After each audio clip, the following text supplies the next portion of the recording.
చదువుకోవటానికి స్కూల్కి వెళ్లే పిల్లల్ని చాలా మందినే చూసుంటాం. కానీ పుస్తకాల బ్యాగులు తగిలించుకొని గులాబీ రంగు చీరలు కట్టుకొని మరి బడికెళ్లే ఈ బామ్మల గురించి మీకు తెలుసా?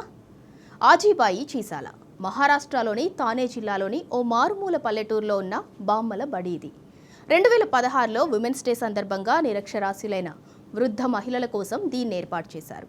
కరువు, వ్యవసాయ సంక్షోభం వంటి సమస్యలతో సతమతమవుతున్న చోట అక్కడ లోకల్లో ఉండే ఒక టీచర్ మహిళలకు అక్షరాస్యత అవసరమని భావించారు.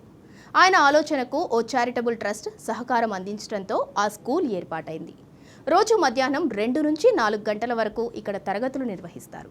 దీంతో ఒత్తిడి లేకుండా ఇంట్లో పనులన్నీ చక్కబెట్టుకుని ఎంచక్కా బడికొచ్చేస్తారు స్టూడెంట్స్.